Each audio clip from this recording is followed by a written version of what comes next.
What's up, guys? It's KB. Make sure you subscribe to the Underground Sports Philadelphia YouTube channel. Click the bell icon down below so you don't miss a single video from us. And thanks for tuning in to another video from Underground Sports Philadelphia. Now let's get into it. Philadelphia, baby, you're going to love it. Best sports fans in the world. Actually, the worst, but that's what makes them the best. Ooh, what is going on, everybody? Welcome into episode number 762 of Underground Sports Philadelphia, presented by the city of Vineland. KB, Intern Jacob coming at you here as the Phillies close out their series against the Boston Red Sox. We'll talk about the entire series, gear up for yet another interleague series as coming out of the All-Star break. The Phillies have 7 straight interleague series. I've never seen anything like it. Their next National League series that they have is not until mid-August. It makes no sense. But nonetheless, we'll talk about another series win. We'll gear up for the weekend. We have some more trade rumors swirling around. Jacob has a fun little exercise for me to do a little player comparisons with current Phillies and potential trade options for the Fightin' Phils. We'll do some underground stats and info. We'll talk about the Philadelphia Eagles Super Bowl champion rings and some fun quotes coming out of training camp. And I just got to say, I love the levels of sicko mode our Super Bowl champion Philadelphia Eagles are currently on and seem to be fully locked in on being on throughout the 2025 NFL season. But before we get into everything, make sure you guys are following us on the socials at Underground PHI across the board. We're on every social platform, so keep following us. I put the bat signal out. I let the people know a little early, Jacob, that once we get to 4,000 followers on Twitter, we're doing a Dewani art giveaway. Shout out to my GOAT. Jacob, you probably best know Dewani for the City Connect mural at Citizens Bank Park. Good personal friend of myself, of this network, everything. So once we get to 4K, we're doing a little Dewani artwork giveaway, which I'm very excited about. We are now about 76 followers away from 4K. So tell your friends, tell your people, let's get up to 4K. We're almost at 2K on Instagram, which is huge. We're like less than 400 away there. So let's get those cooking. And of course, subscribe to the podcast feed, Apple, Spotify, wherever you get your podcasts in audio form. Leave those 5-star reviews. It goes a long way for helping this show continue to grow, helps every show on our network continue to grow, including the newly announced and just freshly recorded today, as we record this on Wednesday, The House Show with Pat Pitts, our brand new expansion podcast here on the network that drops this Friday on podcast platforms of choice and on its very own YouTube channel. You don't want to miss it. But subscribe to this show as well on Apple and Spotify and leave those 5-star reviews. Subscribe to the Underground Sports Philadelphia YouTube channel, youtube.com/@Underground Sports Philadelphia. That's where you get full video episodes of this show twice a week, full video episodes of every show on our network, clips, shorts, live streams, original video content, like some original video content that Jacob and I have cooking for the next couple of weeks coming up. That's going to be very, very fun. That will be on our YouTube channel, so you don't want to miss it. Leave a like on the video, drop a comment in the comment section, click that bell icon so you know whenever new videos go live. We're at 1,086 subscribers, which means we are 14 subscribers away from Moonshot Mania merch dropping on the storefront. So keep subscribing to our YouTube channel, youtube.com/@Underground Sports Philadelphia. And this show, guys, is proudly presented by the City of Vineland and the City of Vineland Municipal Calendar. Features city-organized, city-sponsored, and city-affiliated events that are of public interest. The calendar, which is accessible at vinelandcity.org, is a good way for residents and visitors to build awareness, remain engaged with city government, and participate in local events. You can also follow the City of Vineland on social media via their Facebook, Instagram, LinkedIn, and YouTube pages. And through these tools, you can stay connected to the community and get important announcements about programs and services offered by the city. Vineland, New Jersey, where it's always growing season. And big thank you to Security 21 Security Systems and Paul J. Gillespie Incorporated for their continued support of this podcast.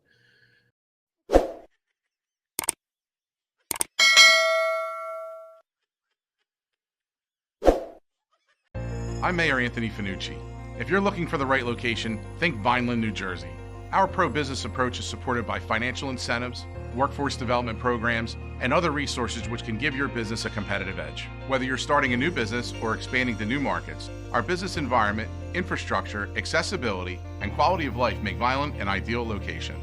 More information about how we can help your business grow can be found at vinelandcity.org. Vineland, New Jersey, where it's always growing season.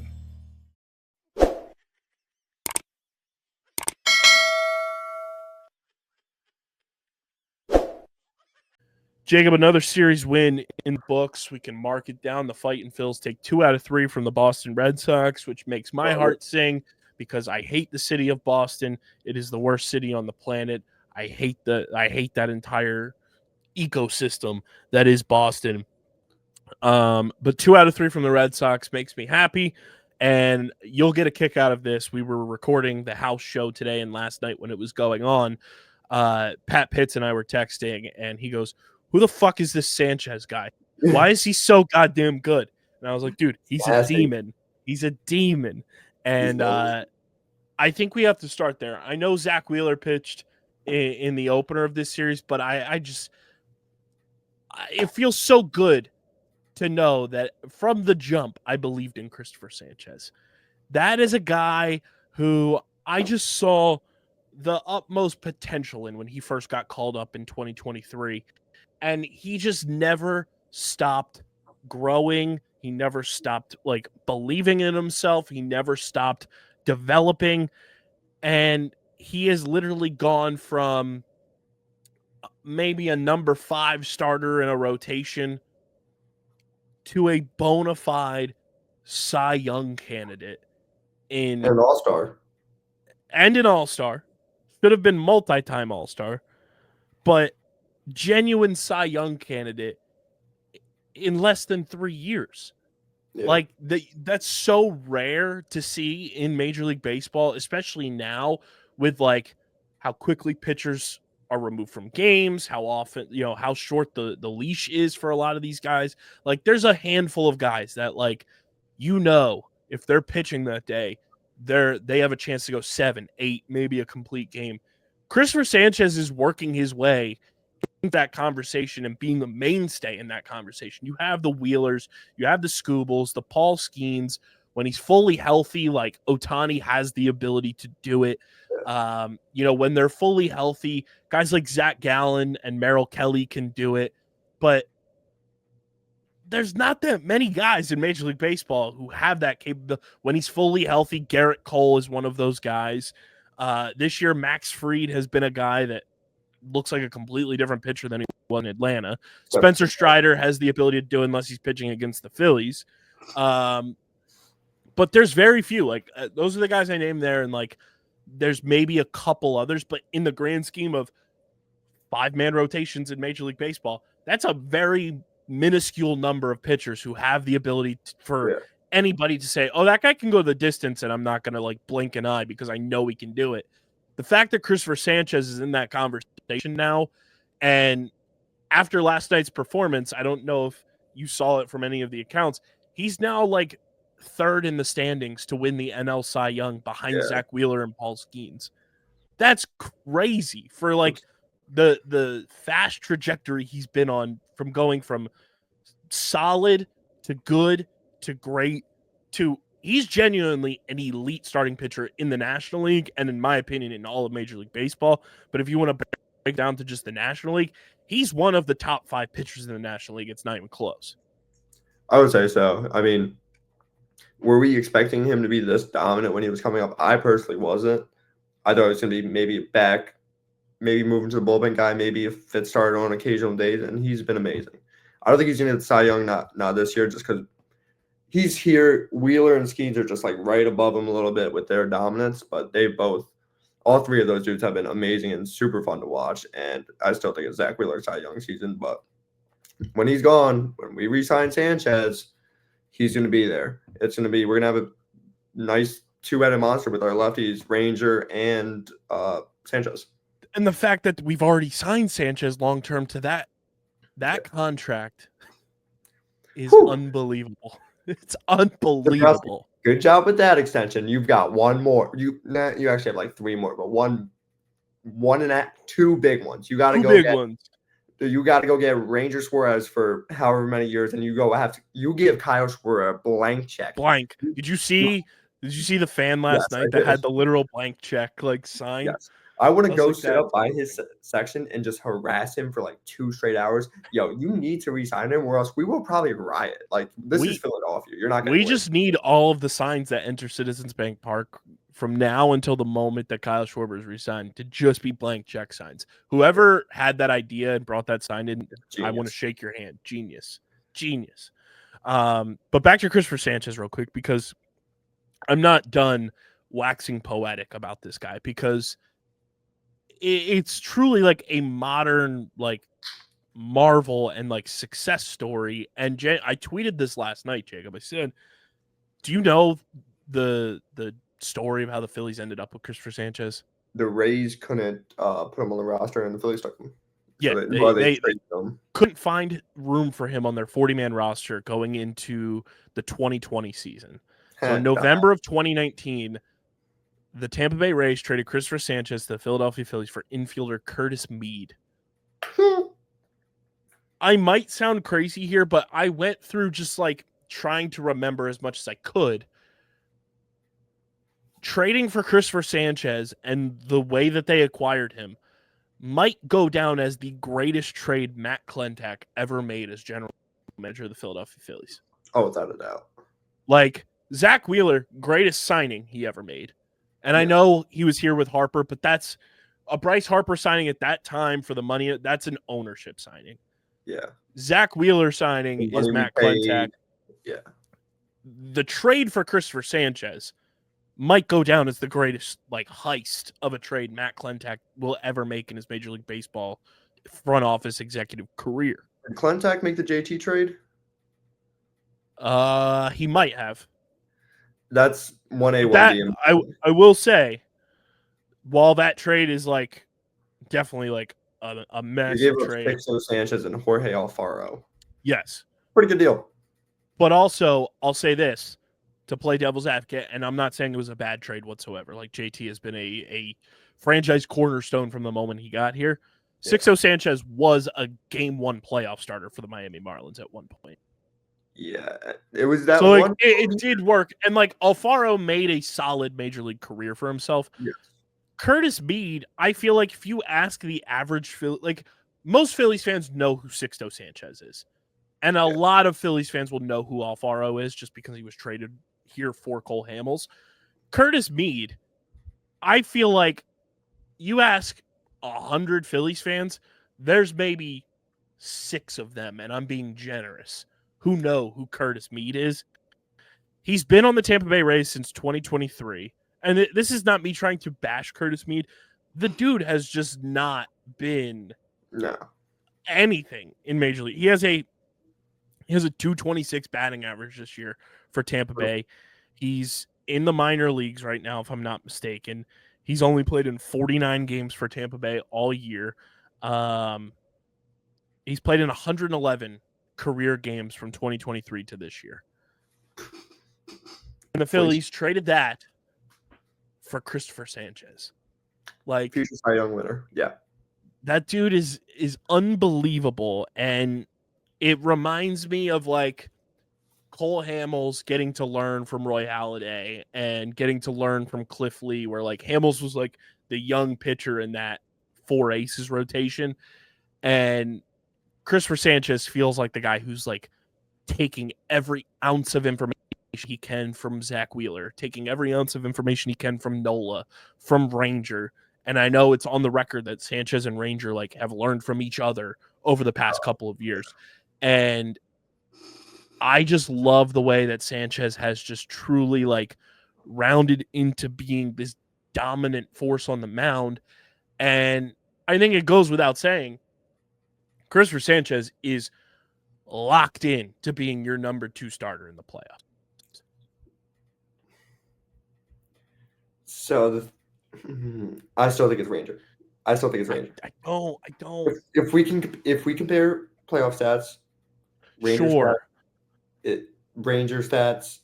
But I'm talking about Ranger now. Stats are really good. I'm talking about the now, and not that Rangers been bad, but Rangers' last start was a little concerning. Now, granted, It he did was. get shafted by the umps. I was there. It was brutal, not fun.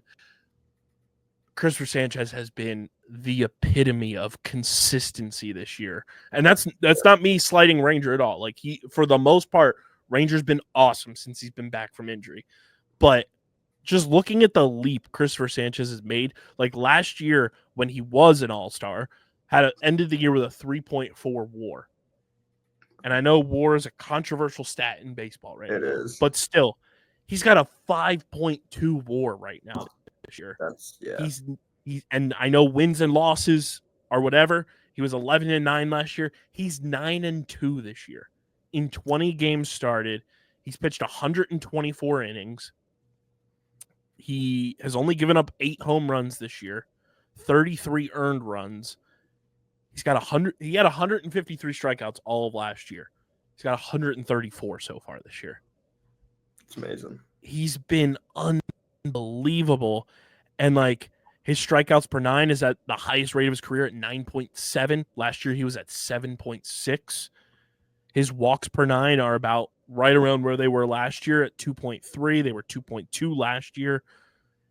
He's been incredible. And I also just view this as, I know we're talking way down the line, but when it comes to the playoff rotation, like you're going to go Wheeler, number 1. Oh, yeah. Go Sanchez, 2. Nola's going to be back at some point, which seems like it's like sooner rather than later, the way that story's been coming out. He's going to be traveling with the team and everything. You break up the righty and lefty situation, go Wheeler, Sanchez, Nola, and then when you need a 4th starter, you can go Ranger, you can go Lazard, whatever you want to do, like however you want to piggyback that 4th starter situation. Yeah. Regardless,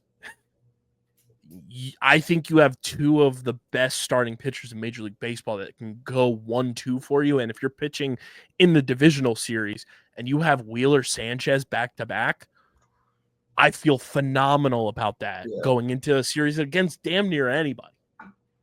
Yeah, I agree. I think we have the best 1-2, and then the best 1-2-3 punch.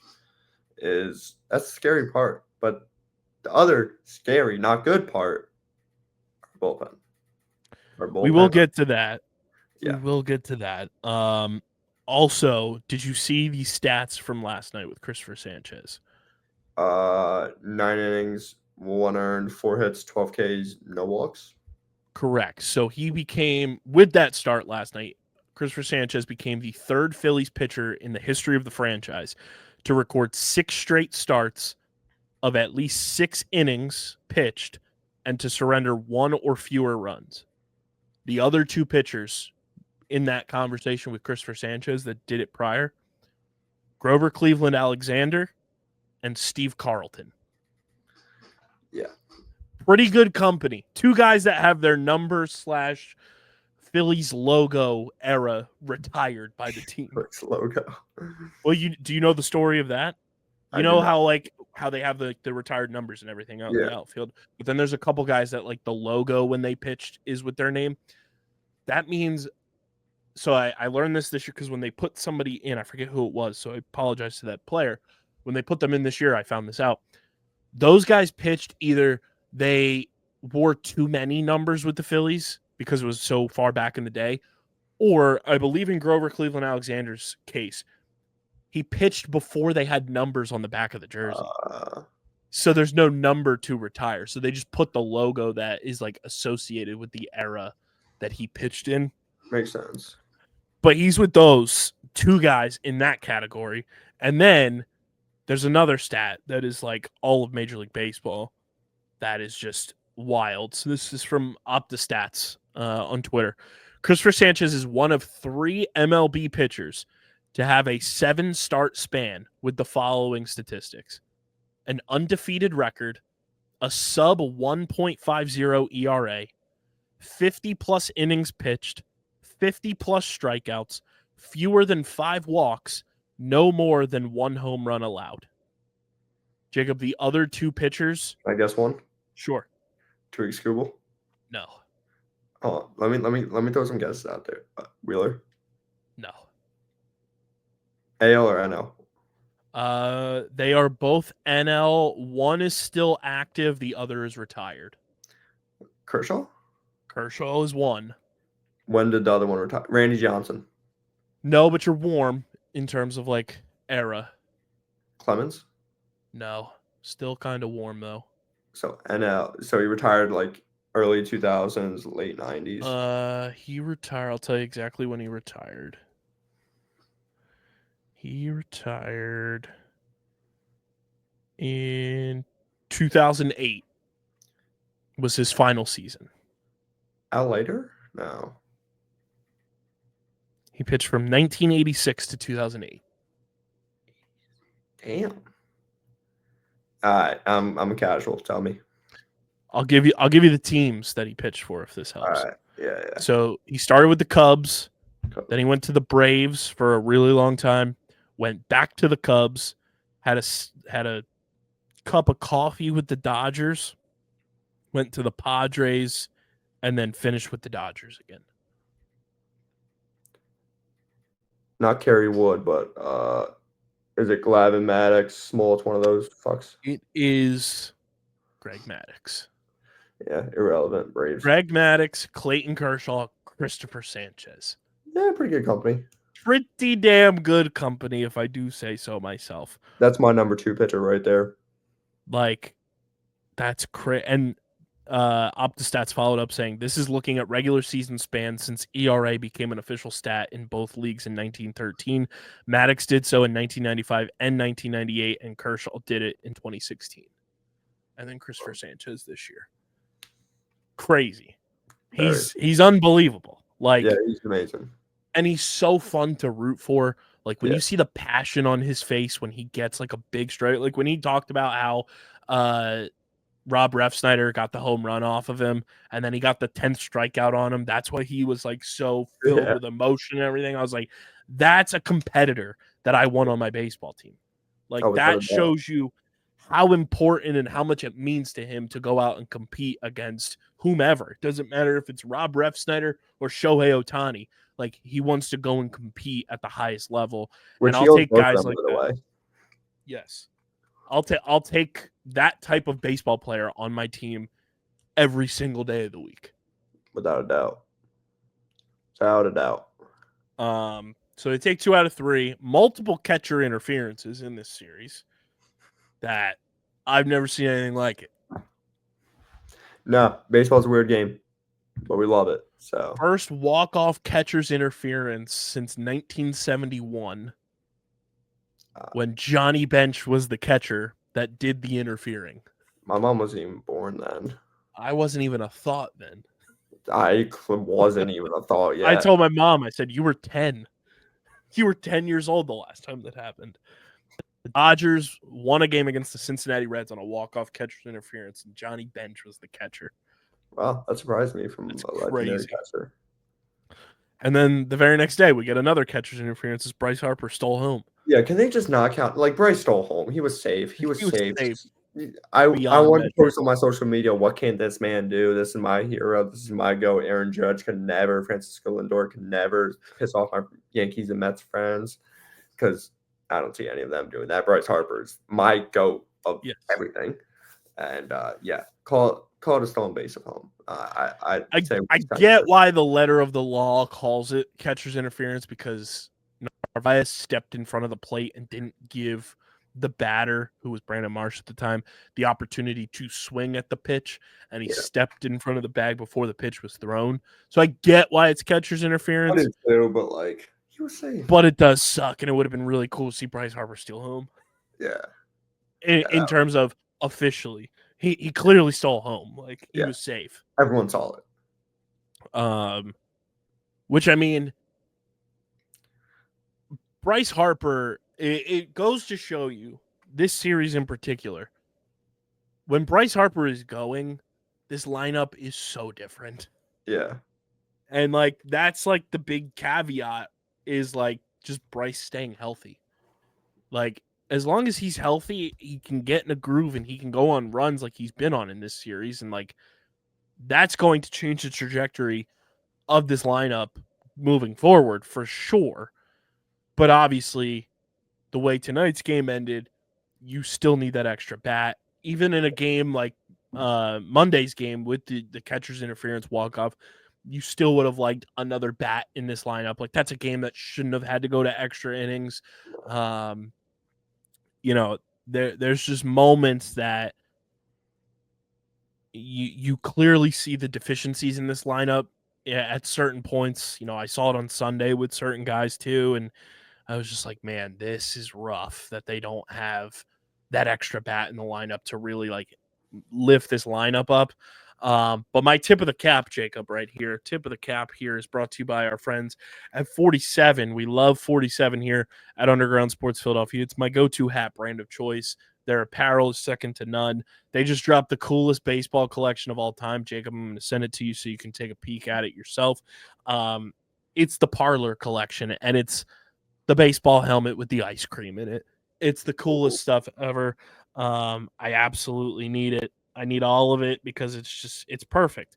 And 47 has your favorite teams in the styles and designs that appease you. They are all about pleasing the customer, and they've got it locked in for you literally every week. New drops. I just placed an order because I had some points on my account. And when you sign up and join the 47 family, you get free shipping on all orders when you use our link in the description to sign up and join the 47 family. I've got 2 hats coming tomorrow that are absolutely fire. And I had points, so they were cheaper than what they could have been had I not been a member of the 47 family. So use our link in the description. Shop with our friends at 47, the official Phillies and all of Major League Baseball. Carhartt collection is now available on their website as well. Gear up for the Phils, the Eagles, the Sixers, the Flyers, and so much more with our friends at 47. Again, link in the description. Join the 47 family. Get free shipping on all orders. And we thank 47 for being a proud partner of Underground Sports Philadelphia. So it's already sold out, all the Phillies stuff I want to buy. So thanks. Yo, 47, hook a boy up. Restock real quick. Everything's like sold out. Like, oh wow, that's a real surprise. The Brave shit's not sold out. Wonder why. That's so crazy. Wonder why our stuff is sold out and Brave stuff isn't. Damn. Yeah, I need that hat to be put in stock at Citizens Bank Park like ASAP. Yeah, I need that tee. The baby blue is clean. Hopefully that ends up being at Citizens Bank Park before we know it. Yeah. But nonetheless, Bryce Harper being on fire again is huge. I also need Wawa to not end Hoagie Fest because it's so evident that a late Hoagie Fest has caused Kyle Schwarber to go on a late, nice little run here that he's been on. If you want to piss him off till the World Series ends, I'm cool with it, and then just pay him more money. I think things will get done the way that I'm like hearing rumblings. It's just a matter of like waiting for the season to be out. Like it's going to be very similar to JT. Yeah. And Noah. Yeah, where like there's obvious desire on both sides to get a deal done, and it's going to get done. It's just like waiting for the season to end so that you have the proper alignment of funds and you don't like shoot yourself in the foot so that you can't go out at the trade deadline and make deals. Yeah. People just need to pump the brakes a little bit. It's going to be fine. Schwarber will be back. And I'm pretty sure the way Bryce Harper's been talking about Kyle Schwarber, like, you're not going to make Bryce Harper annoyed by getting rid of one of his best friends. So, yeah, don't piss off Bryce Harper. Ask Hunter Strickland. Schwarber will be fine. But like I mentioned at the top of the show, the Phillies have 7 straight American League series, which is just crazy to me. I don't know exactly when the 40-year-old young stallion, David Robertson, will be up. I know he's doing like live bullpen action this weekend, and then he'll make a minor league assignment down at AAA. I don't know. Like, we texted a little bit about the people freaking out about the signing and being like, oh, he's 40 years old. David Robertson is, 1, a fresh arm for this team. Yeah. 2, I said it on Monday's episode. Like, I know a lot of people probably didn't pay attention to the Texas Rangers last year. David Robertson had a 3.00 ERA and pitched the most innings he's ever pitched in his career. Yeah. I mean, it's fresh arm. I mean, our bullpen can't get much worse anyway, so why not try it out? Worst thing comes to worst, bye-bye David Robertson in a month or two, or he just sits the bench. Like, and I don't even think it's going to be, like, to that point where it's that bad, and, like, he hasn't pitched all year, so, like, his arm is, like we say, he's a fresh arm. yeah. The dude knows how to pitch. It's not like it's some, like, young guy who's never pitched in the majors before and trying to navigate the majors for the first time. Like, he knows how to play Major League Baseball, and it's one of those things where I'm not like, oh my gosh, David Robertson's the savior of the bullpen. No, this is just a move. It's not the move.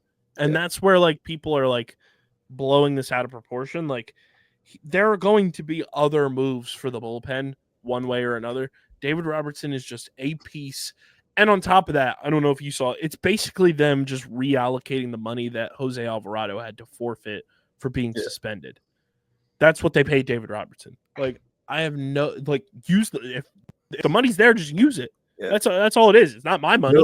Middleton has enough money. Like, if the money's sitting there for you to use, go ahead and use it. And then on top of that, too, like, we've talked about it since it happened. Like, Alvarado's going to be back for the stretch run of the regular season. So that's another arm in your bullpen. And I know he's not going to be there for the postseason, but still, like, that's another arm that I feel like so many people are just, like, forgetting that, like, they'll have for most of August and all of September. Yeah, like, there's going to be other moves. But I personally like the David Robertson signing. And, I mean, I'm not superstitious, but I am a little stitious. The last time David Robertson was on this roster, we went to the World Series. Almost blew the NLCS Game 5, though. Yeah, but he pitched well in the postseason, like, as a whole. So, like, yeah, that's a gamer that, like, a veteran in that bullpen to, like, kind of ease the nerves of, like he never pitched with Kerkering. That was the next year that Kerkering got called up. So, like, have somebody out there for Kerkering, have him out there for Romano to, like, just talk to, like, to instill some wisdom. Romano, 4 straight scoreless outings. I like it. Like, I'll take that. I'm saying this now. He's going to give up a tank in New York, and I already know it. Sure, but, like, if he's going to pitch in the 6th inning and pitch like that, that's big time, like, just eating innings. And I will take that right now from a guy who has had the roller coaster of all roller coaster seasons. Finally dropped his ERA to under 7. Let's go. This is why we play. I will say his FIP is, like, in the mid 4s or like higher 4s, which, like, I kind of look at that to tell the telltale sign of where a guy is pitching wise more so than his ERA. Not saying that's great, but knowing that there's a drastic difference and his FIP is that much lower than his ERA, it's really been he pitches well and then he has a blow up disaster inning, and then he goes and pitches solidly, has a blow up disaster inning, and those blow up disaster innings have just been so, like, outlandishly like hilarious, to be quite frank, that it's made his ERA look absolutely silly. Also, I don't know, speaking of Jordan Romano, Jeff Hoffman had his bobblehead night with the Blue Jays this week, and the Blue Jays have a very cool tradition that if you have a bobblehead night, your kids, if you have kids, throw out the first pitch of the game. Oh, that's really cool. Do you know the names of Jeff Hoffman's children? No. I've known this for a few years because I follow Jeff on Instagram, and, like, him and his wife do, like, the collab posts with each other. So, like, I'll see stuff about, like, their kids. Yeah. People that I follow on Twitter finding out what Jeff Hoffman's kids' names were for the first time now that he's gone from Philadelphia was kind of hysterical to me. Because they are very unique names. I will put it that way for you, Jacob. It is they are quite unique. So here you go. His children's names. And I love the Hoffman family. Just let me put that out there. But his kids' names: Titan, Houston, Jetson, and Lennon. Now, that's not the craziest part. Like, very cool names. Yeah. It's the way that they're spelled that will throw your brain in a blender. Okay. Titan is spelled Tytan. Houston is spelled Houstyn.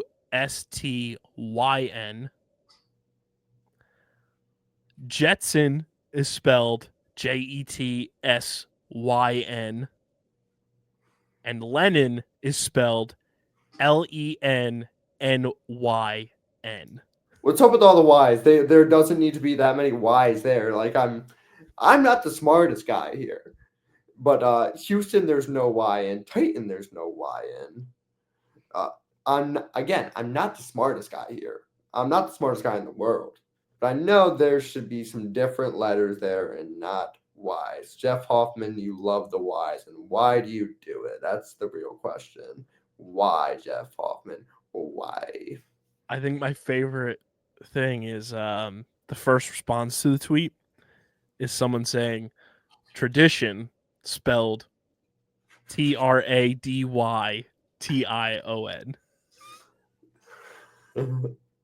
That's a good one. But they have awesome names. It's just like, why that spelling? And all pun intended by saying why is it spelled like that? Like imagine growing up and like your name is Titan Hoffman. Like that's kind of badass. It's kind of badass. Jetson Hoffman, like that's cool. Oh, how do you spell that? Oh, with a Y. Substitute teachers hate to see the Hoffman kids coming. Tits YN. Teton. Houston. I can just see that one clip. You got to know what clip I'm talking about. The substitute teacher, Balake, Yes. Ron. Key and Peele, baby. Yep. But yeah, shout out to Jeff Hoffman. Yeah, shout out Jeff Hoffman. That was so funny, just seeing like Phillies fans' brains be put into blenders by being like, what are his kids' names? I love Jeff Hoffman, but what are his kids' names? I was like, y'all are late to this party because I've been on that since Jeff was here. But yeah, Phillies have an upcoming series this weekend in New York against the New York Yankees. I feel like the Phillies don't play the Yankees as often as they should. Honestly, like I feel like that should be. I say this a lot during football season when our good friend Wes Euler comes on, who does Pittsburgh Steelers radio in Pittsburgh. Like Eagles Steelers feels like something that should be on the NFL schedule every single year. You're in the same state. I get you're in different conferences, but that should be a cross-conference rivalry matchup that happens every year. Phillies Yankees should be on the schedule far more than it is. Yeah. It just feels like it doesn't happen all that often, and it really doesn't happen all that often at Citizens Bank Park. It always feels like the Phillies are going to Yankee Stadium more often than not. It's more historic or some fucking shit. And I'm just like, why can we not have this be like Phillies Yankees should be a much bigger rivalry than it is. And I get we have the Mets and everything, but like I will never forget, this was a couple years ago now. I forget who it was. Somebody in The Athletic did like a realignment of like baseball divisions. Oh, I saw that. Including like 2 expansion teams that were like being thrown around at the time. And it was basically just like divisions of 4. Yeah. And the new like Eastern division would have been the most toxic sports division I would have ever seen New York, in Boston. any sport. It was the Phillies, the Mets, the Yankees, and the Red Sox. Dude, that would be the biggest sports culture war of all time. Oh my god! Can you imagine how bad it would be at games? There would be so much fights. It would be the equivalent to Eagles Cowboys in Philadelphia primarily. It would be the equivalent to a European soccer match with how just violent and toxic and like the vitriol and anger and just it would be foul play, all pun intended. Think about Yankees Red Sox 10 times more crazier. Oof. Like you'd have Yankees, Red Sox, and Phillies, Mets in that division. Yeah. Then you would There's some heighten parties. and ramp up Phillies, Yankees. You'd heighten and ramp up the Subway Series because they'd be in the same division. Yeah. And you'd heighten and ramp up Philadelphia versus Boston. There's And a then lot. And then you would add another layer of New York versus Boston by putting the Mets and the Red Sox against each other. Yeah. It would be disgustingly toxic. Families would end. Dude, there would be like so much. And can you imagine just someone jumping to another team then after that? Like a Johnny Damon signing? Imagine imagine Kyle Schwarber signs with the knock on wood. If this happens, I'm never. No, don't even say it. Don't even say it. It's okay. I get what I'm trying to go. was picking, but like it happened. Like Schwarber went from the Red Sox to the Phillies. Like yeah, that but would like be in this situation. Like if that division existed, that would be like what the fuck. Like that would be toxic. Like, but I think it would be more like us in New York than us in Boston. That's like kind of how do I put like. When Harper signed to Philly, it was a huge deal. But if he was signed from like the Marlins, I don't think it's that big of a deal because we're not like rivals like that. Like I don't think it would be like that with Boston. Yes, a little bit, but like mainly New York. But if that division existed, yeah, that rivalry would be. I mean, like right now, like I hate the Boston Red Sox. I know a lot of Phillies fans that hate the Boston Red Sox simply because they're from Boston. And if that division existed in that little pocket of the Northeast. Yeah.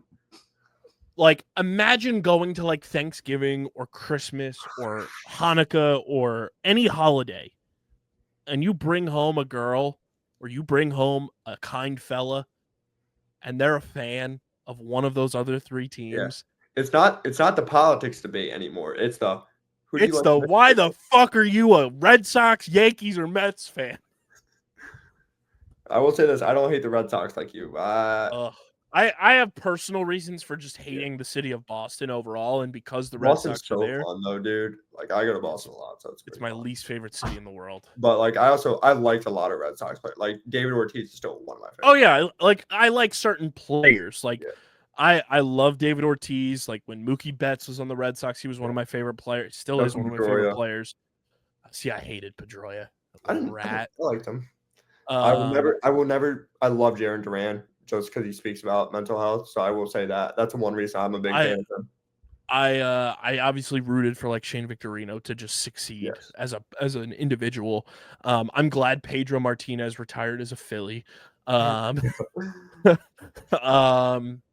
there's very few. Like I like Jackie Bradley Jr. Like he's a fun player.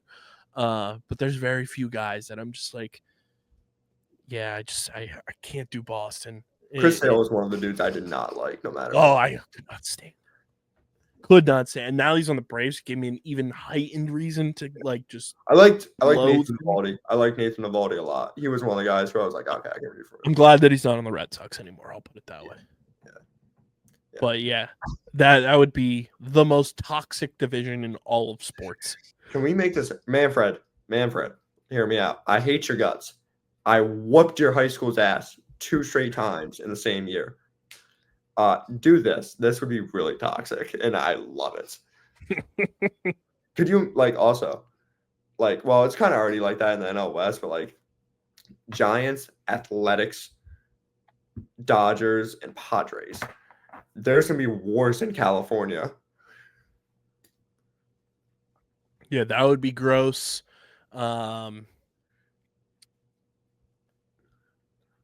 I feel like Cubs, White Sox, Cardinals, Royals would get really ugly. Yeah. Throw the Reds in there too. You do like Reds, Guardians, Pirates, and I gotta think of an internal map and I'm not good at it. Yeah, somebody else would be in that division I can't think of right now, but yeah, it would be foul, all pun intended.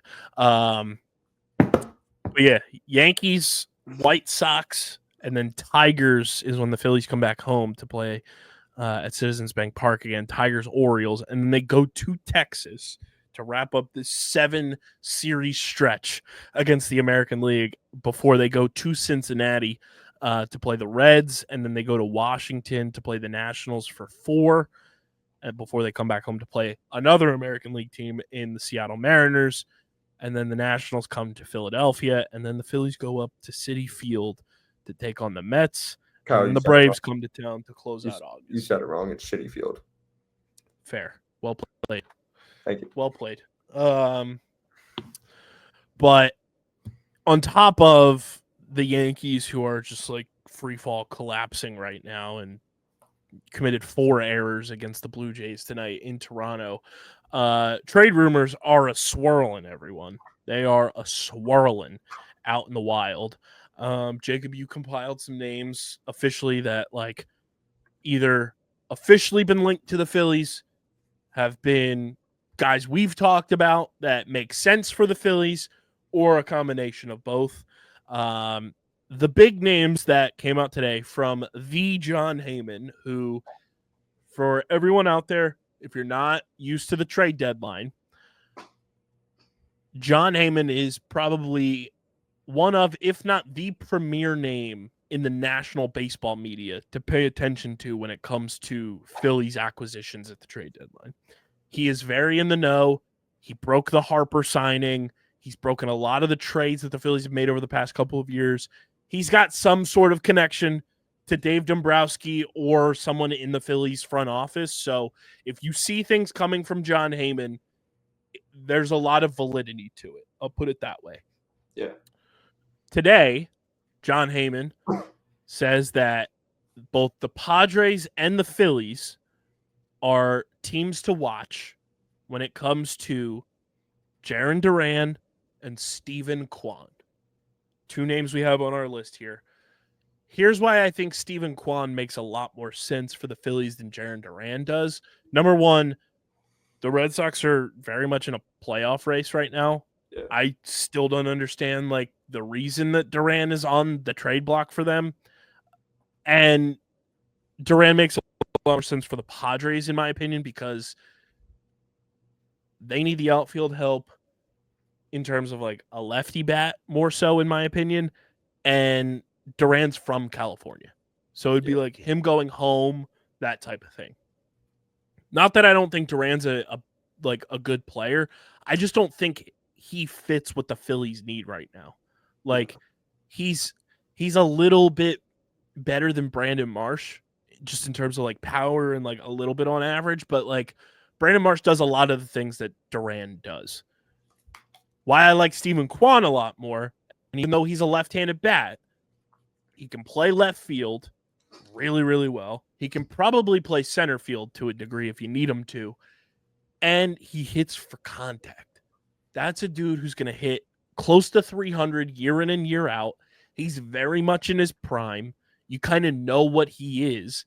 He keeps at bats alive. Like, you think Bryson Stott is damn good at keeping an at bat alive when Bryson Stott's locked in. He absolutely is.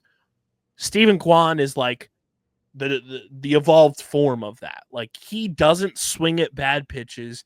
He waits for his pitch.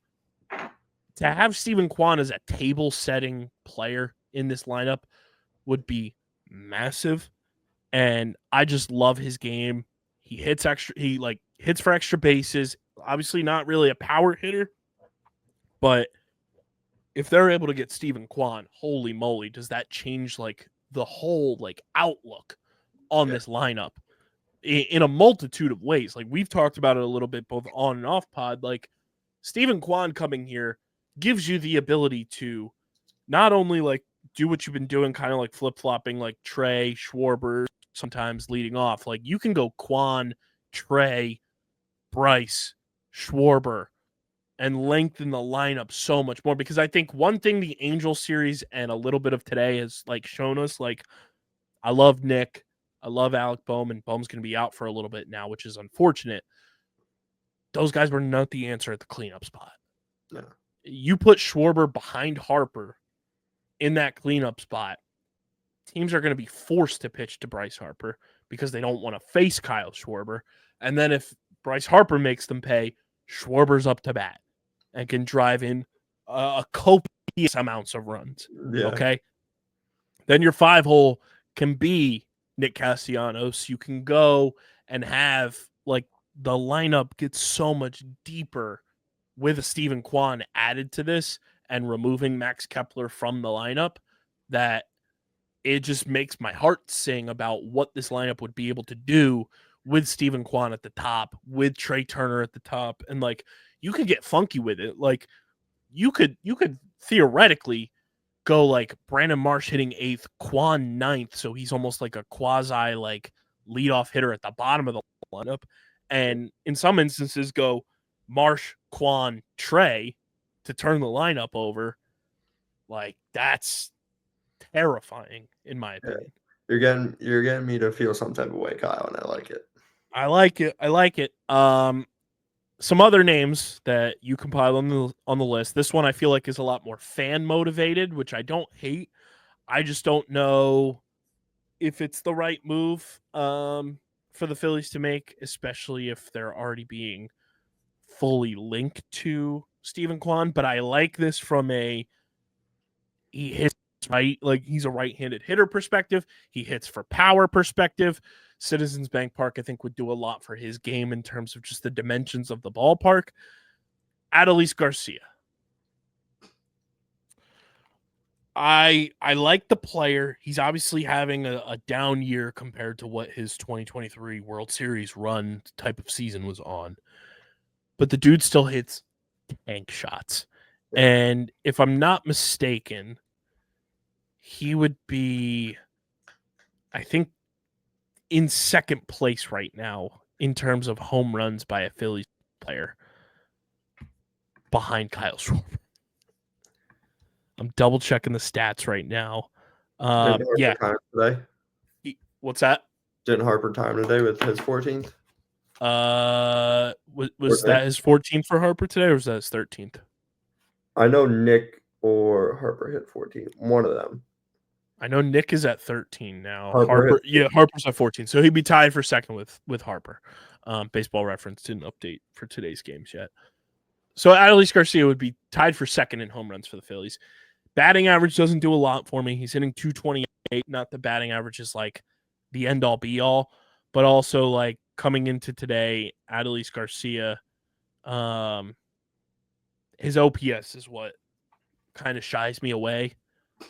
It's a 675, which would be the lowest of his career for like a full season. That's like a concerning part to me.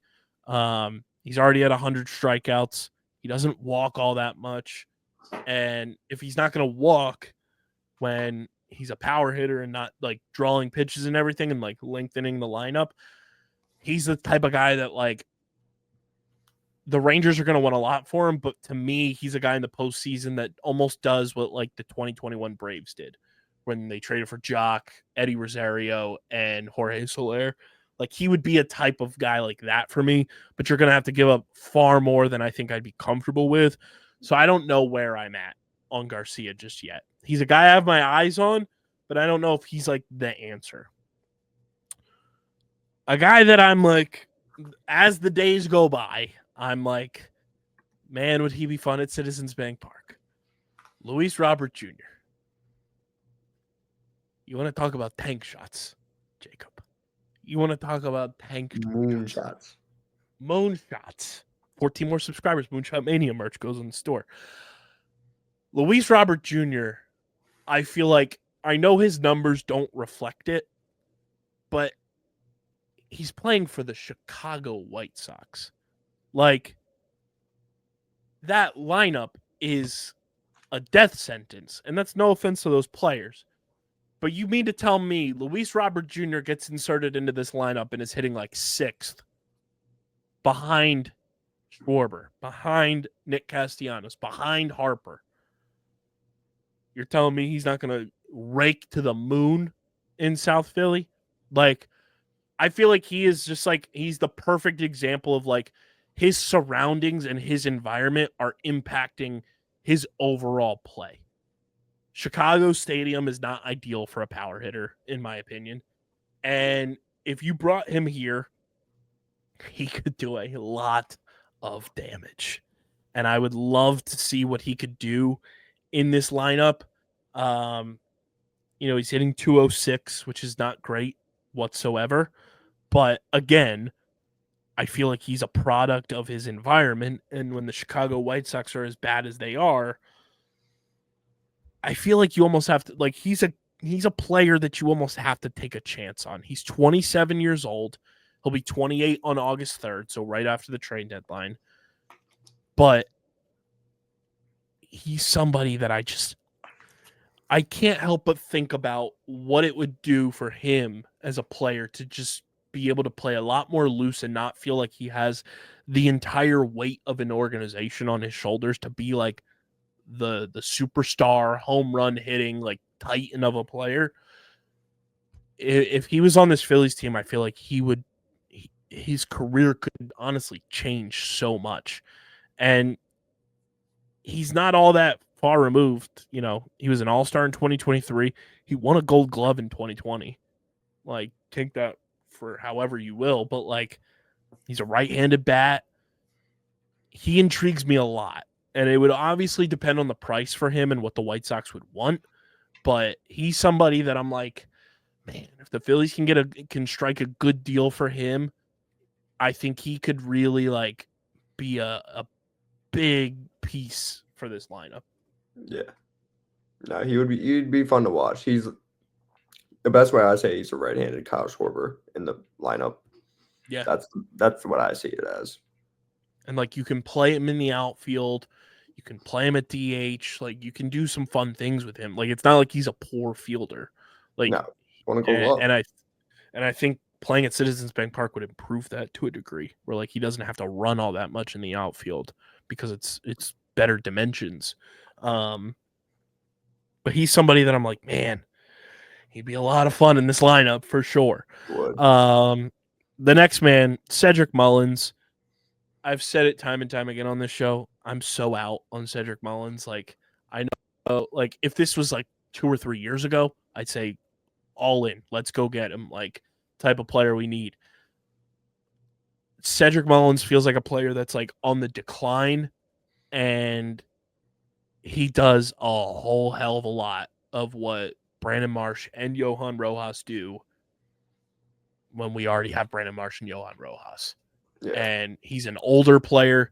He's not getting any younger. I just feel like he shouldn't even be on the trade deadline board for Dombrowski and company when they're looking to make moves.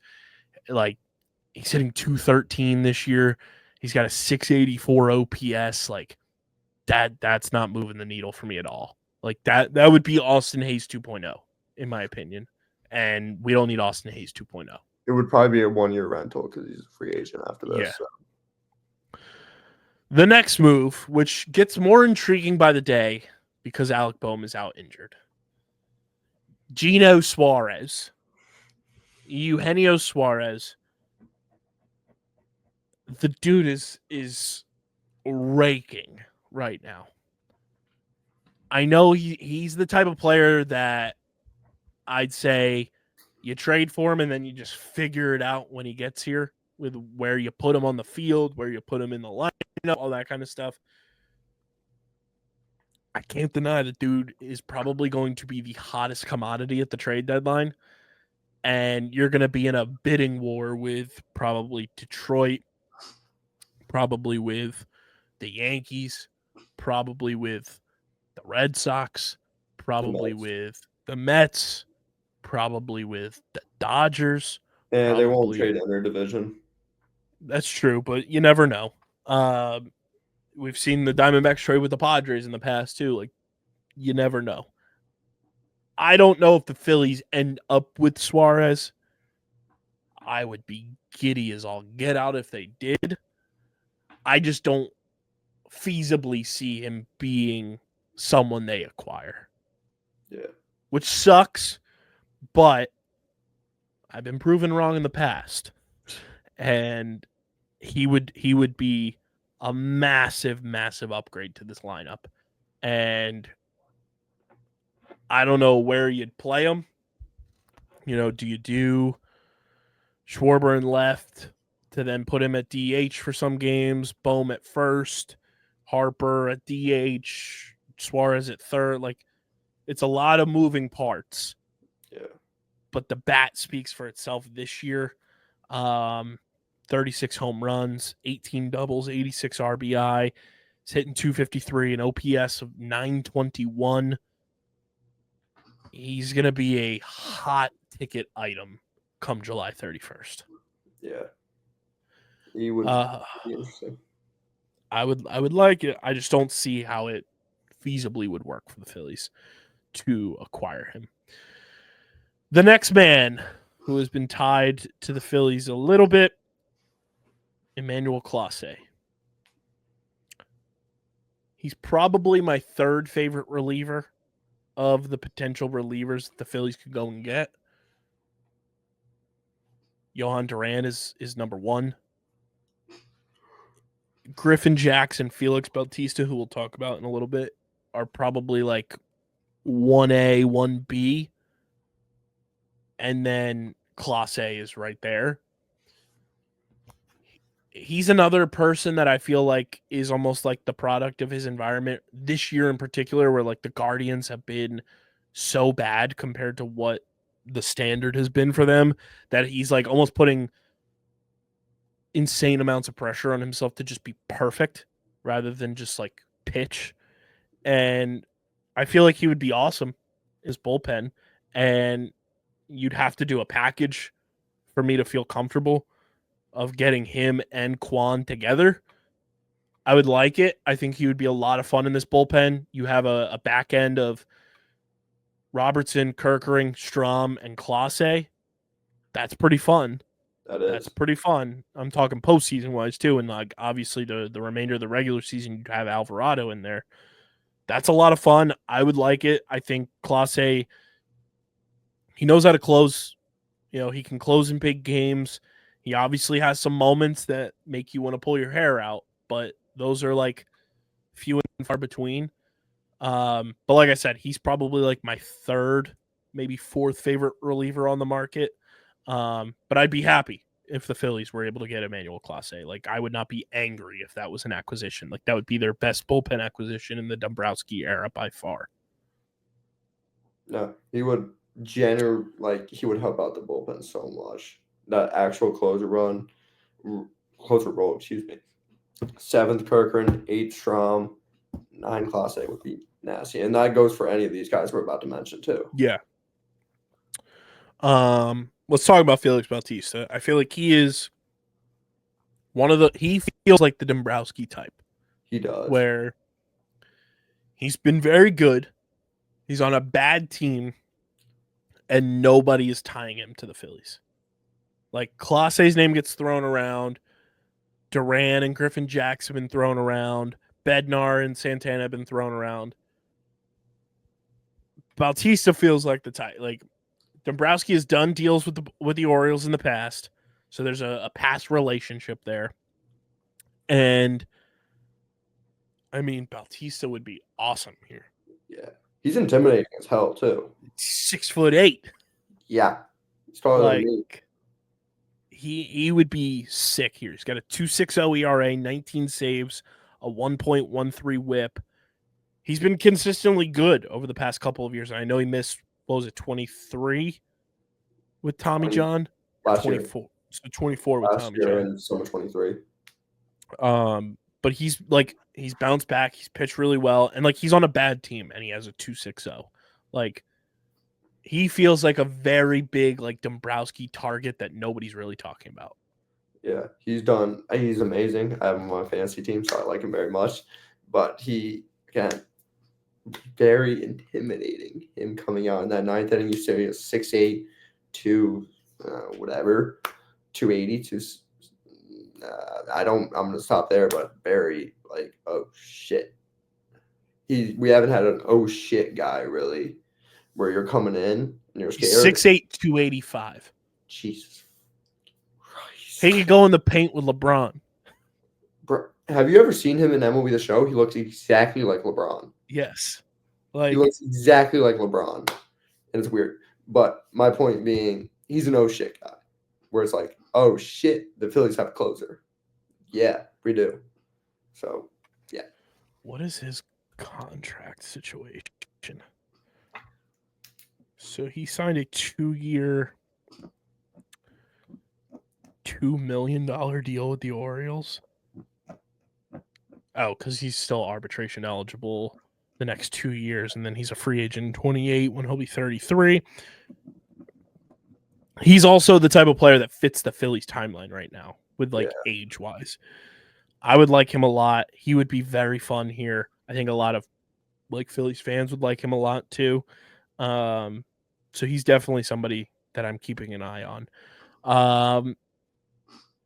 Let's circle back to some position player action here. Taylor Ward, who was just in Philadelphia. A lot of people on the interweb saying, don't let Taylor Ward leave Philadelphia. After seeing it in person, the power is there. The batting average is a little suspect, and it doesn't make sense to me at all. But the dude has 23 home runs, 25 doubles, 76 RBI. He'd be second on the team in home runs behind Schwarber. Can play left field. If they go this route, they have to get another outfield bat. That's like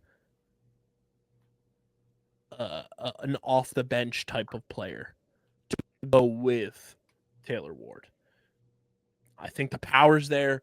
It obviously plays at Citizens Bank Park, as we saw this past weekend. Yeah. Dave has done moves with the Angels in the past. A lot of them. It would not shock me if Taylor Ward is an acquisition for this team at the deadline. No. The average is a little suspect, but so are a lot of these dudes we're mentioning. Right. So I kind of take that with a grain of salt, but he's probably got one of the top few averages of guys we're looking at. We don't get Suarez or Quan. He's a guy I would want most because I think that right-hand bat would have fit perfectly. Yeah, I think. I mean, in a dream world, hear me out. If you're able to get Taylor Ward and Garcia from Texas, what's the point of both of them though? Then one of those guys becomes your power bat off the bench. Garcia, more likely. Yeah, but I feel like if we go get one of them, because also in this situation, I'm cutting ties with Max Kepler, so you need another outfield bat. One of those guys is going to be a starter for you, which would probably be Taylor Ward. We're gonna give them enough where it's we gave all this up just for a bench bat. It's that's what I'm saying. Taylor Ward, I feel like you'd give up less because it's the Angels and they don't know how to run a proper organization. Where the Rangers, you'd probably have to give up a decent because he's a face of a franchise type of guy. Yeah. He's an icon for them from the World Series run, whatever. But if you're able to find a way to swing a deal that way, I wouldn't hate if you went and got both of them. Yeah. I'd rather just one. I'd say we keep it to one. I'd rather us go get a bench bat from somewhere else where we don't have to pay as much. So. Mason Miller, I don't want any parts of him. There's moments where I do. There's moments where I don't. He's fun. He's an exciting player. That arm is gonna fall off fucking pick your barbecue state. It's gonna fall off the bone like that, and you're gonna have to give up an arm, a leg, a kidney, your social security number, and your great-great-grandmother's birth certificate in order to get them. It's too much. And I don't want to be held hostage for one guy by the Oakland A's so that they can replenish their farm system to have guys when they go to Vegas. I just don't see the value in trading far too much for a guy that is so volatile, and I just don't think it would be a wise investment in the long run for the Phillies. Yeah. I mean, if we got him at the right price, wouldn't be mad. Like if they say, "Hey, we'll give you Mason Miller for Jordan Romano and Max Kepler," you say, "Hell yeah." Yeah, no shit. But again, at the right price. Like if we have to give up 2 prospects outside of the top 8, would you do it, Kyle? 2 outside of the top 8, maybe, depending on who they are, maybe. Yeah. But you're gonna probably have to give up one of Painter, Miller, Crawford, if not multiple, and I'm just not willing to do that for a closer. That's fair. That's fair. What if? Nah, you know what? Just keep going. I'll get into it later. Before we keep going, though, I do want to talk to everyone about our awesome merch partners at PHI Apparel Company. Guys, there's no better way to stand out in the crowd than with our awesome merch partners at PHI Apparel Company. With their unique designs for all, you will stand out in the crowd. We guarantee it. Get your official Underground Sports Philadelphia podcast merch, your favorite Philly sports team merch, from PHI Apparel Company. Go to phiapparel.co. Use code underground at checkout, and you'll get 10% off your next merch order. Again, that's code underground at checkout at phiapparel.co, and get 10% off when you use code underground on your next merch order. Stand out in the crowd with the official merch partner of Underground Sports Philadelphia. We keep going down the list here. You guys already know how I feel about Griffin Jackson, Johan Duran. Like, those are my white whales. I would love either of them. They are just perfect for this team. Duran's walkout, I watch it probably 6 times a day. It would be unbelievable at Citizens Bank Park. Griffin Jackson. Yep. It's an electric song. I don't really bump. I don't bump Spanish music, but that comes up in the car. That's turned up all the way. I feel like I'm Johan Duran going to close out a game, and look at me. I'm not Johan Duran. Dude, summertime is the prime season to be bumping Spanish music in the whip. I love it. And I love Griffin Jackson. I think he's like the under the radar, like one of the best bullpen pitchers in baseball. Like, he's so good. And I know his ERA doesn't really reflect it, but he's awesome. And he would be awesome in this bullpen. So I'd be happy with one of either of them or both, obviously. Would you give up one of our top 3 for both of them? Not top 3, but one of our big pieces. Well, like you're saying, guarantee we'd get Griffin Jackson and Johan Duran. Yeah, we have to give up Painter, Miller, Abel, Crawford. One of them's got to go. Let me do one bit of research here.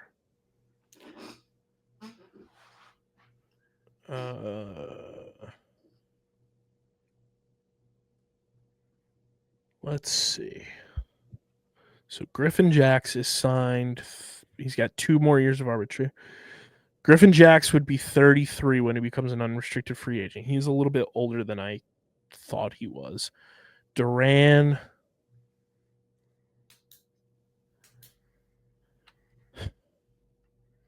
You're making me think here, Jacob. You're making me think. Very good thing. Would I give up one of our top 5? So right now, according to MLB.com, Phillies, I'll go top 10 prospects here and just list them off for you. It's Painter, Miller, Crawford, Eduardo, Tate, Arun Escobar is the top 5. Mick Abel is 6. Dante Nori is 7. Moses Chasse is 8. Gabriel Rincones Jr. is 9. Gene Cabrera is 10. I would be willing to, in a deal like this,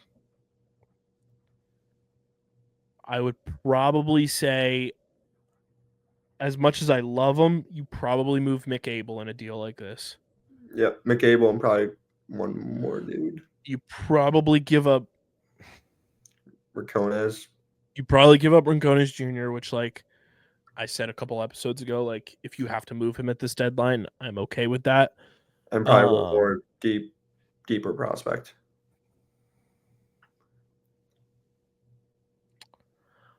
I'd be okay giving up Gene Cabrera.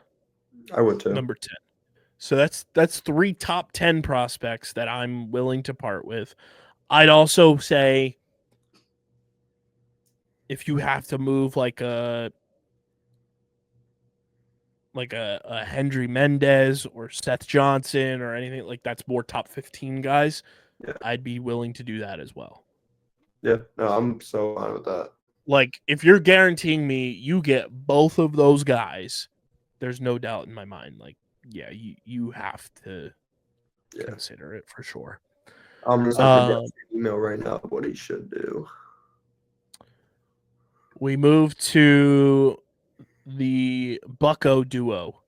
David Bednar, Dennis Santana. You guys know how I feel about them. I love both of those guys too. Bednar's been on a heater lately, and Dennis Santana, I think, is just incredible. Like, I badly want Dennis Santana at this trade deadline. You have no idea. I have some new interest in David Bednar. I will say that. He's been unbelievable. No, like I'm not this last talking about month. that. Have you seen his sister, dude?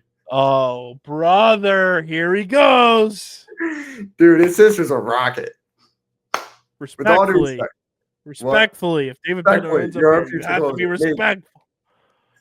But yeah, that popped up on my TikTok the other day, and I realized it was his sister. I'm like, I wouldn't mind David Bednar. I wouldn't mind David Bednar at all.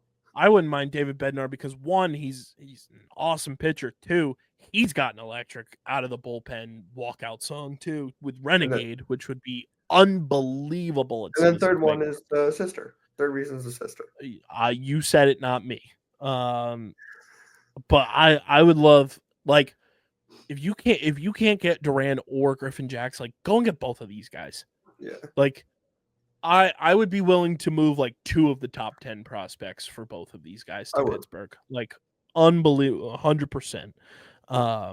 Those 2 would be awesome. They're both under contract through next year too, so that gives me increased want to get both of them. I would do that in a heartbeat. Like, these guys would be awesome for this bullpen, and then you don't have to worry about throwing out like every AAA pitcher we have, and they can go worry about winning a AAA title with the Iron Picks. But yes, those guys are at the top of my board. I love both of them. I'd be thrilled with either of them or both. Ryan Helsley is next on our list. I don't know if Ryan Helsley's getting traded. Like, I know the Cardinals have like free fallen from where they've been. They just lost the series to the Rockies, so yeah. Which is hysterical. And I know he's a pending free agent. I know Dave's done a trade with the Cardinals in the past to get Edmundo Sosa. I just don't know if he's the type of pitcher that Dave is looking at. Like, Ryan Helsley this year, 3.18 ERA, 19 saves, 1.41 whip. He's good. He's also the type of pitcher that, like, if you go and get Helsley, I need another bullpen arm. Like, he can't be the only move. Like, you'd have to go and get one of the Pittsburgh guys to pair with him for me to be like, that's a great, like, bullpen acquisition deadline for Dave Dombrowski. Like, Helsley would be one of those guys that, like, it's a step above, like, and I love Michael Lorenzen, love his family. Shout out to them. They listen to the pod. It's a step above, like, the Lorenzen acquisition in 23, but it's not enough. You know, you need to pair Helsley with somebody else, in my opinion. The next guy I'm absolutely not. Raisel Iglesias. He just feels like he's fallen off a cliff. It's just a name that popped up, so I had to do it. He's like, I know his name's been thrown around. Him and Sean Murphy have been thrown around as potential, like, trade pieces for the Braves. He just feels like he's fallen off a cliff. Like, he's been bad this year, and I don't know if that's just like a product of, like, the Braves have sucked, but, like, he's got almost a 5 ERA. Like, I don't need a second Jordan Romano in the bullpen. Yeah, no. The only reason I also put that on so Bryce Harper can play with his son, so that would be pretty cool. I also don't want to give the Braves any prospects. We'll give them Jordan Romano and Max Kepler. And then one that I haven't really, like, paid too much attention to, but Cade Smith from Cleveland. Interesting name. Could be a very Dombrowski type player that he tries to acquire. 3.12 ERA. He's only given up 15 earned runs this year. He is 26. He's Canadian. Topper would love that. Topper would love to have a fellow Canadian on the squad. That sounds so Canadian for some reason. Hasn't been as effective as he was last year, but still, like, not horrendous. You know, last year he had a 1.91 ERA in 74 games, had a 2.4 WAR, 6-1. This year, 2-3 with a 3.12 ERA. I would like this. This is now a name that I would like. This is somebody I haven't really thought about in terms of like trading with Cleveland. I would be about Cade Smith being an acquisition for the Phillies. He would be somebody that you'd have to go and get like Bednar or Santana to go along with him, but I feel like you'd be able to get him for like a reasonable price. Yeah. Because Cleveland's a cheap organization. Cade Smith is 26. His contract is so you probably have to give up a lot for him because he's pre-arbitration. Like he hasn't even hit arbitration yet. So you'd probably have to give up like at least one decent like top 12 prospect, I would say. Just because of the fact of like the contract stuff and he's only 26. But honestly, I would do it. You're getting a guy who's like cheap financially, doesn't hit arbitration until 2027. You could realistically probably sign him to like a 4-year deal at a relatively cheap number, sign him through his arbitration, and then if it doesn't work, it doesn't work. But I don't hate that. That's somebody we're gonna be binoculars on. We're gonna be looking at Cade Smith through the trade deadline and seeing how he shakes out. I don't know if Cleveland would trade him, but it does feel very Cleveland to give up on a guy early who was undrafted in 2020 after getting drafted in the 16th round in 2017. I also love how he's Canadian and he went to college in Hawaii. Nutty. That's amazing. Makes me like him even more. Yeah, he's an interesting name. I don't hate that at all. If you can get Cade Smith and like Dave Bednar. Bautista, Bednar, Santana, or Duran or Jax, and like that be the pairing there, sign me up. That would be sick. But I do like that official Stephen Kwan's name being attached to the Phillies. That gets the juices flowing, okay? That gets me excited. I like hearing names like that being tied to my ball club. It makes me feel like I'm in a Gatorade commercial. I'm sweating colors. Sweating out blue shit. Sweating out every color known to man if Stephen Kwan becomes a Philadelphia Philly. But those are the trade updates there. And Jacob has a fun exercise for me. Jacob, you've come up with 4 player comparisons involving current Phillies and potential trade candidates. I'm going to try and guess who these players are when you compare them. It'll be like player A, player B, and then I'll try to decipher it. So, Jacob, hit me with your player comps. All right, let me pull it up. So we have player A.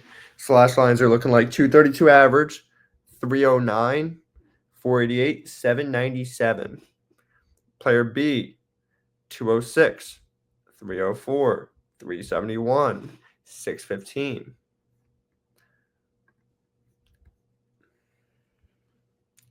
So are these both? So one of these guys is on the Phillies. One of these guys is on the Phillies. Okay. And you said the first one, the batting average is 232? Yes.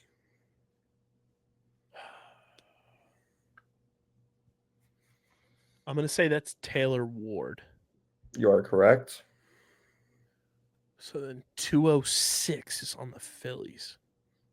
It may have changed a little bit, like very minuscule. I'm gonna say that's got to be Max Kepler. Yeah, when you said is he Philly, I almost said unfortunately, and that kind of what gave it away. So, So yeah, okay. I mean the obvious upgrade there is go get Taylor Ward. Yeah. Player A. Wow. 2.31 ERA, 1.11 WHIP. Player B, 3.48 ERA, 0.98 WHIP. That's a good one. Can you read the ERAs again to me? So, player A, 2.31 ERA with a 1.11 WHIP. Player B, 3.48 ERA, 0.98 WHIP. 3.48 is the 3.48 the Philly? He is the Philly. Who has a 3.48 ERA? Again, may have changed since I've done this. Actually, I'll look it up for you. It definitely has changed. I have a hunch, but I feel like I'm wrong. It is now a 3.43 ERA. Is that Strom? Nope. Oh, happy I'm wrong. Who is in our bullpen that's a 3.4 ERA?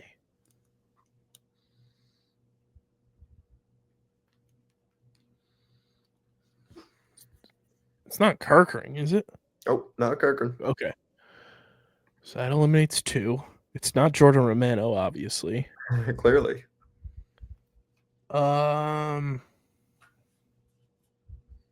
It's not Joe Ross. Nope. That's 4 of our bullpen pitchers. You're gonna hear it and you're gonna be pretty upset with yourself. I have some more stats if you want to hear them. Yeah. He has 1 save and 3 holds. 1 save and 3 holds.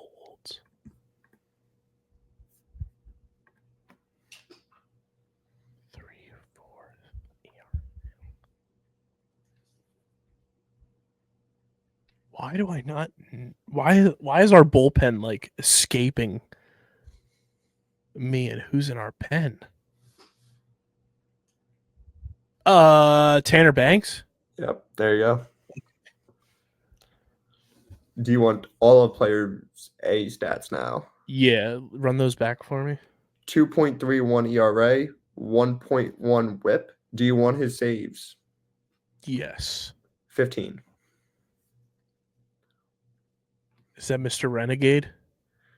David Bednar? The dude with the hot sister, yes. Okay. Okay, next one. Player A, slashing 213, 294, 395, 684. Player B, 247, 321, 344, 655. And I have more stats if you would like them. Player A is Cedric Mullins. That is correct. Player B, you said 247 was the batting average? Yep, stats could have changed. This was before the game today. Brandon Marsh. That is correct. That's my evidence there, everyone. Brandon Marsh, clearly superior player. Not with the rest of the stats I didn't tell you, but okay. The next one. Player A, 1.94 ERA, 1.14 WHIP. Player B, 2.87 ERA, 15 holds, 1.43 WHIP. I may have given it away.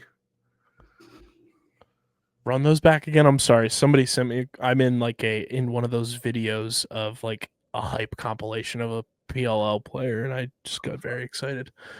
Both of them? Yes.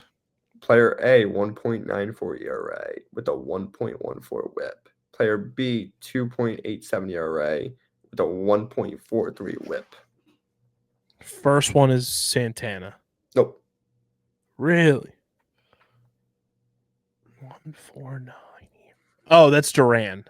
Yeah, I was gonna give it a second, play his walkout music, but I don't have to do that. And then what was the ERA again for what is the Phillies pitcher? 2.87. Is that Kirk? That's Big Kirk. God, Kirk and Duran back to back would feed families. Would get That would very be rough. amazing. I like that.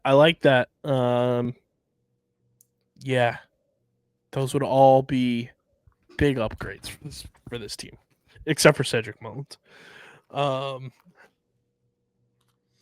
Yeah, Duran and God, I have not stopped thinking about Duran and Kirk ring together. I just want to listen. I want to be there for Duran's debut and hear it Oh, walkout song. I would be like the Kylian Mbappe meme. I will be there no matter what. I don't know what it means, but it's hard. So good. It's so good. So those are player comps there. We go to underground stats and info. It's been a while since we've done this. We will actually start with the Platinum Plunk standings on this one here. Because it's been a while since we've given an update. Jacob, are you ready for the updates here on the Platinum Plunk standings? I am. I've seen a few people have gotten hit. Dude, Otto Kemp is surging up the Phillies standings. Surging. But still leading the way in the National League. Two-way tie. Wilson Contreras and Caleb Durbin. Both been hit by 14. And still leading the way for all of baseball. Last year's winner, and he's 5 away from tying his total from last season at 17 hit by pitches. Randy Arozarena. I've got to put him on the list, but he's also another. I would love him as well. You can count me in on Arozarena. I would be very excited. I would not stop playing the Jeff Passan Arozarena Macarena remix that he made. Looking at the Phillies Platinum Plunk standings, Kyle Schwarber still leading the way with 8. But right behind him, Otto Kemp with 6. He surpassed Bryce Harper and Trey Turner and Alec Boehm, who have all been hit by 4. Max Kepler has been hit by 3, as has Nick Castellanos. JT has been hit by 2.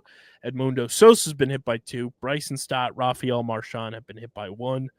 Still without a hit by pitch, Brandon Marsh, Johan Rojas, and now back with the Phillies, Weston Wilson. Brandon Marsh was close the other day. I thought he was going to get hit, and then can you make it the full season? I mean, technically not full season because he's been hurt. So that would be fascinating.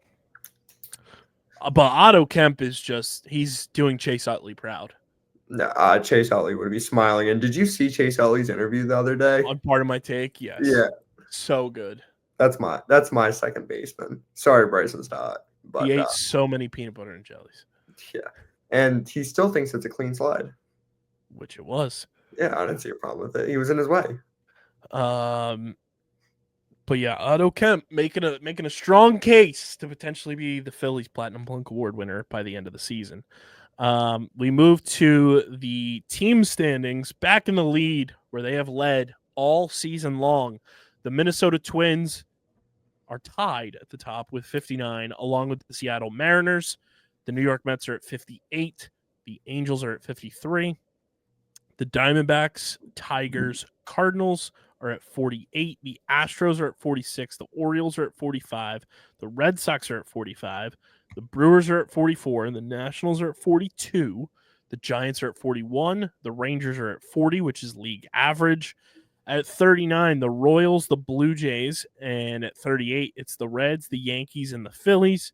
36 is the Dodgers. 34 is the Guardians. 32 is Colorado. Atlanta's at 31. Pittsburgh is at 30. Tampa Bay at 29. Chicago White Sox at 27. As are the San Diego Padres. The Cubs are at 25. And in a tie for last place, the Athletics and Marlins, both at 24.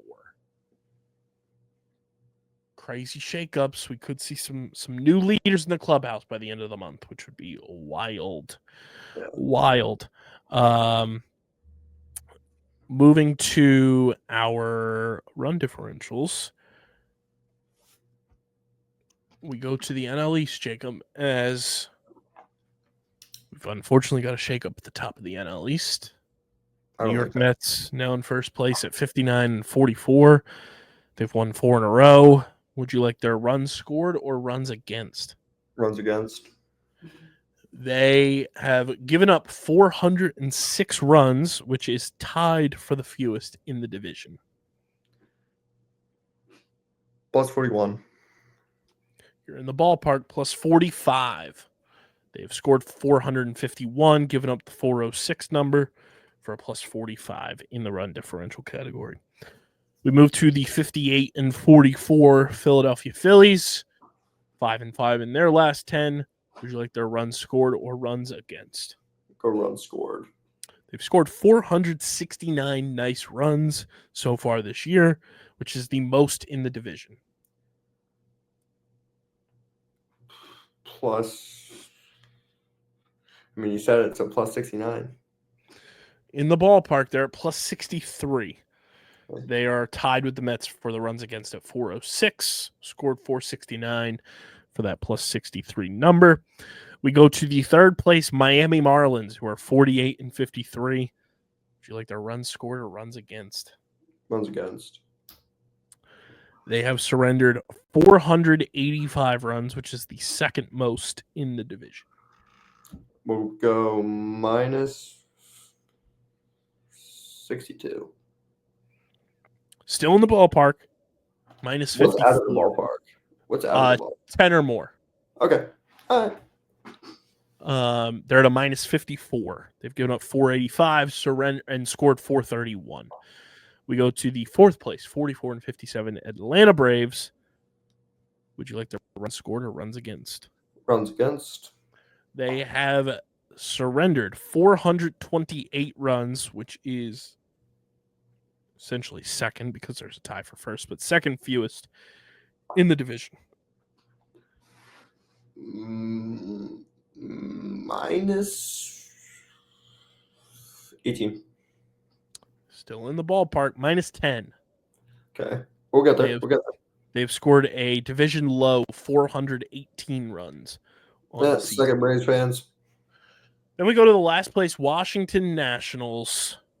Would you like their runs scored or runs against? Go runs scored. They've scored 440 runs, which is third most or third least, however you want to view it, in the division. Say plus 111. I mean, minus 111, not plus. I was going to say, right in the ballpark. They're at a minus 110. Brutal. They have given up 550 runs, which is the most in the division. The NL Central, the Brewers are now in first place with a plus 98 run differential. The Cubs right behind them at a plus 117. The Reds are at a plus 35. The Cardinals are at a minus 4. The Pirates are at a minus 62. The Dodgers are at a plus 66. The Padres are at a plus 16. The Giants are at a plus 19. The Diamondbacks are at a plus 14. And Jacob, it is now time for the 26 and 76 Colorado Rockies, who tonight recorded their first shutout in 220 games. There's also a Coors effect to that. There's Coors effect. So sure, but 220 games is more than a full season's worth of baseball games since they last had a shutout. Yeah, that's brutal. Would you like their runs scored or runs against? Runs against. They have surrendered 616 runs on the season. Say minus 251. They're at minus 247.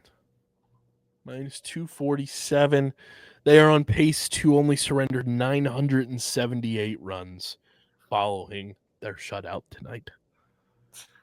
Brutal. We need them to surrender more runs. Looking in the American League, the Blue Jays are at a plus 32 run differential. The Yankees are at a plus 106.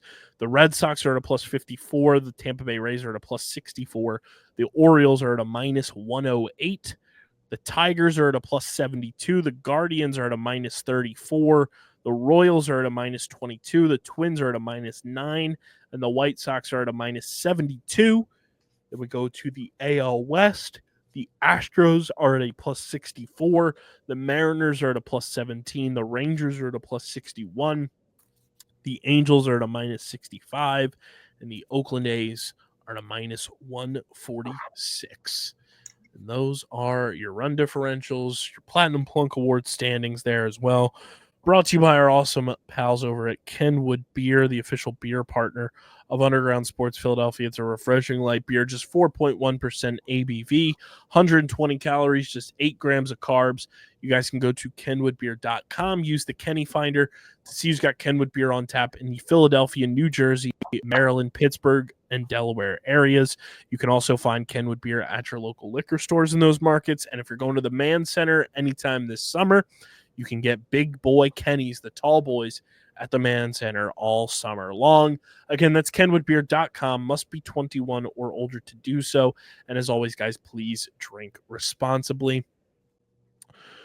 Last little bit here, the Philadelphia Eagles got their 2024 Super Bowl 59 championship rings since we last recorded. I know I touched on it on Monday's episode, but holy moly, are these rings beautiful. They are just unbelievably, perfectly obnoxious in all the best ways.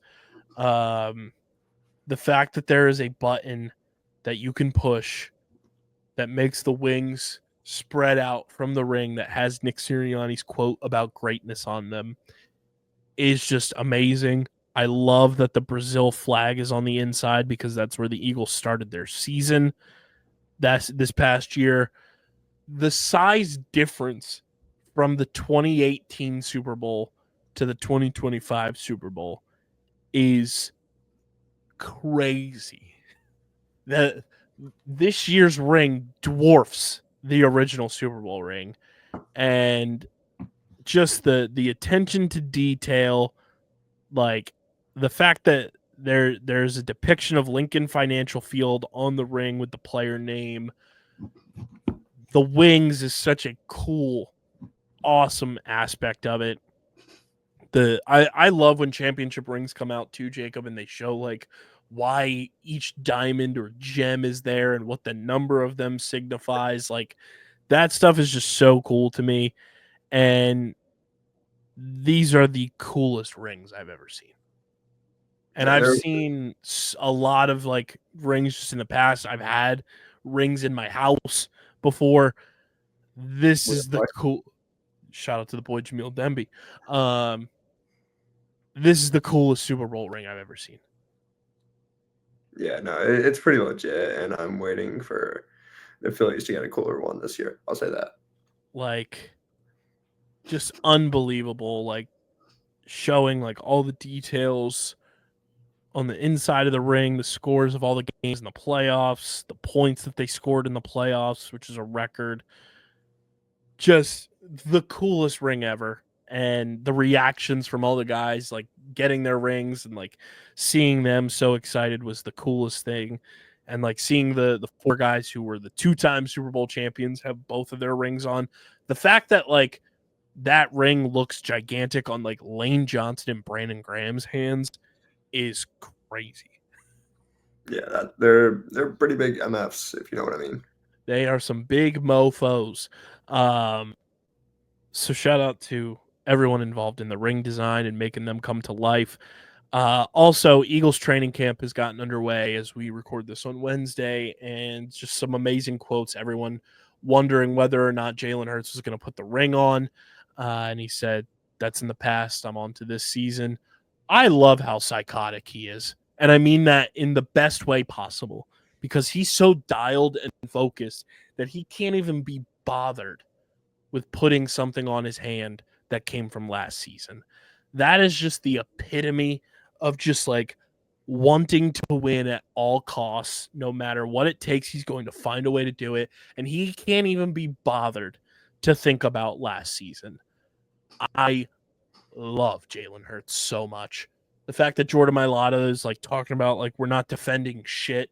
Like we're not the defending champions. He hates when people say that. Like we have new goals for this year. I love the mindset of this team. This is coming from an Eagles team that going into their bye week last year was 2-2, and out of the bye week, Nick Sirianni shaved his head and people were calling him a psychopath. Guess what? It worked. I just love all these quotes, and it just shows that like they are so dialed into this year, and like last year is last year. It's over. It's a new team. They're ready to rock and roll, and they have their eyes set on trying to win the next one, not trying to repeat, not trying to defend the title. They are trying to just win the Super Bowl. And I think that's what separates like the great teams from the championship type teams is they're not caught up in the past. Like ESPN put out the trailer for the Chiefs documentary that's coming out, and I cannot wait for episode 6 because I know how it ends, and it's going to be absolutely like must-see television. But like you hear all the quotes and stuff, and it's like Patrick Mahomes and all those players saying like, yeah, next year in New Orleans, we're going to win it again. We're going to do it again. Like that to me is just like, that's not a winning mentality. That's just like, we've gotten too confident and too cocky and like too just like complacent, and we just think it's going to come to us every year. And sometimes you get kicked in the face and you're down 40-6 in the Super Bowl. So I love the attitude and the mentality that the Eagles have right now going into training camp, where like they're flushing last year, even though they won it, they're flushing it. It's a new year, and they are just trying to win the Super Bowl again. They're not trying to repeat. They're not trying to defend a title. It's, we have goals to win a title, and it's just a new season. And I think that's what makes the championship teams what they are. And that's exactly what the Eagles were last year. That's what they were in 2017. And I'm very excited. Not that I want the summer to go by fast whatsoever, because you guys know me, summer's the best season of them all. But it gets me excited that like they're that fired up and they're ready to rock and roll. Yeah, must be nice to be an Eagles fan. It's fantastic. There's plenty of room in this nest over here. You know what I'm saying? Like, just come on, fly. Spread those wings. Caw. I don't want to get caught a bandwagon. You're not. It's just, you appreciate greatness. Yeah. That's the difference. Jerry Jones is pissing me off. Oh, my God. His quotes this week have been like my life force. Him calling Micah Parsons Michael Parson was the greatest thing I've ever heard. Micah Parsons is going to be a Philly, an Eagle in 2 years. It's so goddamn funny. Like, I need Jerry Jones to live forever. No. Forever. I need him to be eternal. Last little bit of news here, though, guys. It'll be in the link in the description of the podcast. August 3rd, Sunday, August 3rd, 9 a.m. Eastern Time at the F1 Arcade in Philadelphia. We will have Casey, Owen, myself, Jacob will be there. CFO Margie will be there. We are having there's a live watch party at the F1 Arcade for every race. We will be there for the Hungarian GP watch party at the F1 Arcade in Philly. And immediately after the race, Casey and Owen will be doing a live recording of Underground Circuit. You need to get a ticket to go to the watch party. The link is in our description. It's in our bio and social media. It's also in Underground Circuit's bio. You get 25% off a GA ticket, a general admission ticket, with code Underground, spelled just like their podcast, UNDRGRND. It's Underground without the vowels, except for the beginning U. 25. Underground 25, spelled just like their podcast. It's in the description. Use that code at checkout to get your ticket, and you'll get 25% off. Huge discount. Shout out to the F1 Arcade in Philly. But like I said, Hungarian GP watch party, lights out and away we go, 9 a.m. Eastern. And then immediately after the race concludes, Casey and Owen live Underground Circuit podcast recording. It's going to be a fun time. We were at the F1 Arcade for the F1 movie premiere. That place is incredible, and I'm super excited to be back. It's a truly awesome space, and I'm very happy that F1 Arcade is working with us and working with Underground Circuit and Casey and Owen. So definitely be there. It's going to be an awesome time. I'm super excited for another watch party and a live recording of Underground Circuit at the F1 Arcade this time. It's going to be a lot of fun. I'm looking forward to it big time. That is all we've got for you guys on this one. Make sure you're following us on the socials at Underground PHI across the board. We're on every social platform. Subscribe to the pod, Apple, Spotify, wherever you get your podcasts, and subscribe to the Underground Sports Philadelphia YouTube channel, youtube.com/@Underground Sports Philadelphia. Leave a like on the video, drop a comment in the comment section, click that bell icon so you know whenever new videos go live. And this show is proudly presented by the city of Vineland. And guys, whether you are a company looking to expand, relocate, or you're a new business startup, selecting the right location is critical to your success.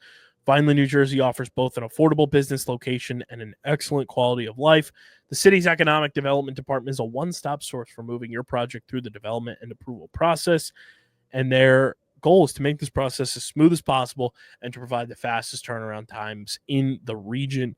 If you're considering potential locations for your operation, contact the Vineland Economic Development Team at 856-794-4100. That's 856-794-4100.